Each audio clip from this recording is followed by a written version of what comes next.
Hi nerds! This fortnight we are talking about this very platform, YouTube, which some of us have been watching and making content on for over a decade. And it's definitely gone through an evolution. Some big changes have happened very recently, but some of these changes have been kind of piecemeal and happened over a long period of time.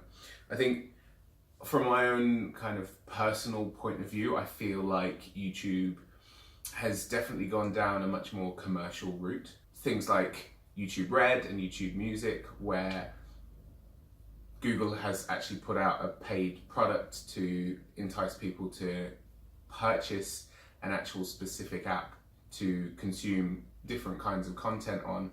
It's a big step in a different direction compared to, this free for everyone to use platform that was originally created. I mean, it's got you in the name. In order to succeed on YouTube, and however you measure success, getting a high volume of views, comments, subscribers, it's all good for your ad revenue if you're a person who wants to utilize this platform as a income stream.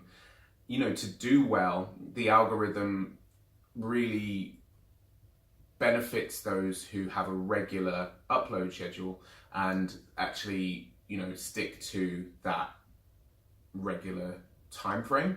I've noticed in some of the channels that I follow, there's a feature where you can schedule your video to premiere at a certain date and time, and your subscribers will see a countdown to that. It's very, very television-like. In next episode will be available in Y amount of time. It's an interesting change. I'm not sure if I think it's good or bad, but it's there. Ad revenue has always been there. It's since we got the opportunity to monetize our channels, it's always been something that does change the way that people interact with the platform. And I think that because ad revenue is so important to both creators and to Google itself, the practices that go on are evolving as well. So a lot of content creators have had their videos demonetized because of, sadly, LGBT content and education pieces. I think it's really sad, but obviously we don't want this platform to be funding terrorism, or in the latest piece of news that we had, the recommendation algorithm unwittingly facilitating paedophile rings to share links. And it's a careful balancing act. And I think that Google as a company has some things to answer for, but also it's got a really tough job. There are so many new videos going up every single day that to keep on top of, safety around all of that kind of stuff is it takes a whole workforce in and of itself. When we look back on the 2014 scandals, there are content creators who have kind of utilized the power that they gain from having influence and volume on a platform like this, and they've used it for bad.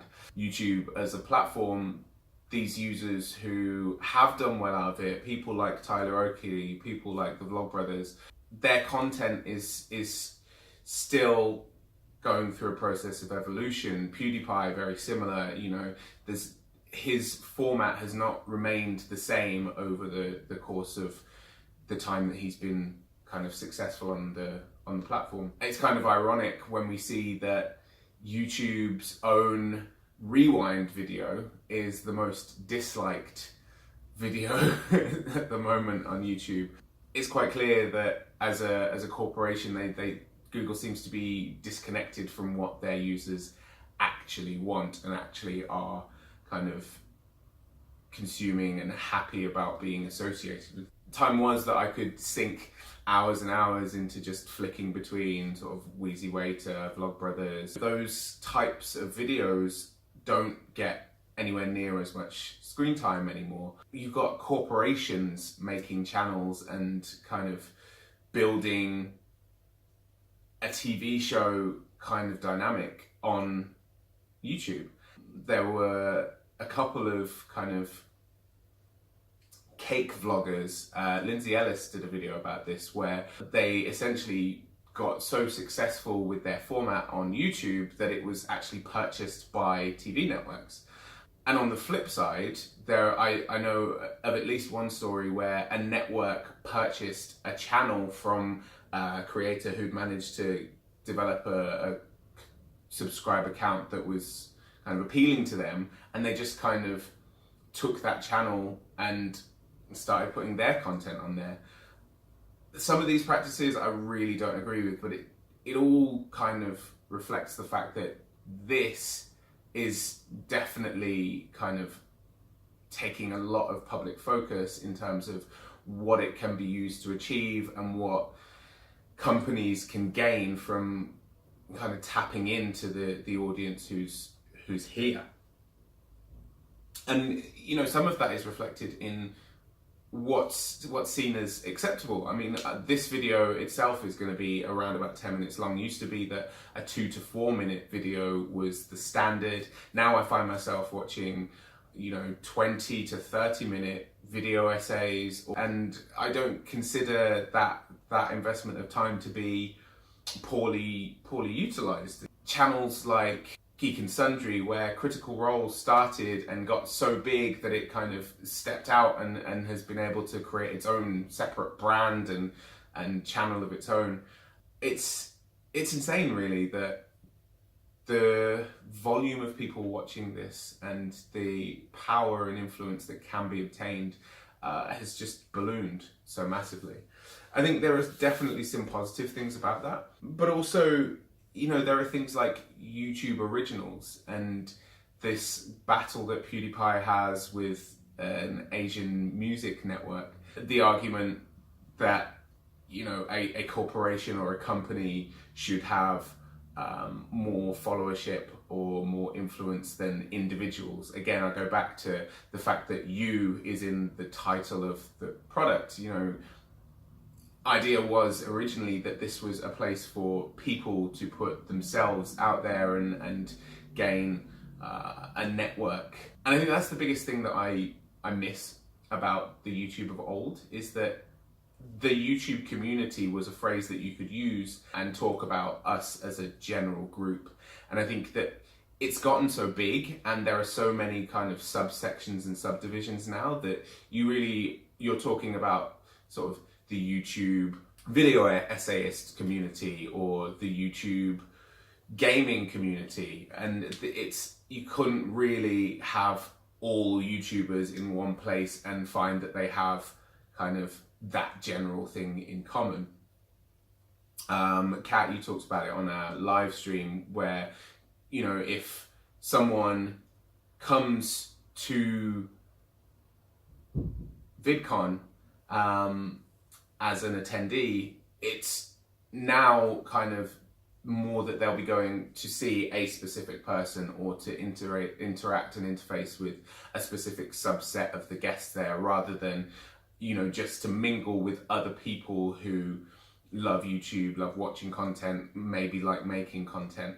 And I think that's the biggest thing that we've seen kind of lost from YouTube in this time of evolution, is the element of just really owning this platform ourselves and being able to kind of do with it what we will. In the UK, we have a couple of convention seasons, I guess. There's the spring convention season, which is just kicking off, and in March I'll be going to Comic-Con in Birmingham, my home city. Looking forward to that. That's probably my upcoming nerdy pleasure. I think nerdy pleasure in general over the past couple of months is just how much I've realised Dungeons and Dragons is growing in popularity in the mainstream, and I've really embraced it. I run a game that happens kind of every month as a session, and I've been kind of nurturing this campaign and building the story time time over time. In my small circle of influence, it's gotten so popular that I was considering splitting the group in half and having to run 2 sessions just because I had so many people coming along. And B, I've had to run a complete separate splinter one-shot campaign because there were so many people interested who had never played before. I kind of have to restart the process again with them. Kind of a humble brag, but I'm really excited to be able to share something that I've loved for years with people that I'm kind of friends with and interface with on completely other levels. My question for you guys is, Kat, I know that you're really beginning your con season prep now. Is anyone else going to be attending any conventions or festivals in the upcoming months? One year I will have to finally make it to DragonCon and meet you guys in the flesh, especially Kyle. Kyle and David, you're lagging behind in the having met Reb. Kyle, I'll see you on Tuesday. Rest of you guys, peace out.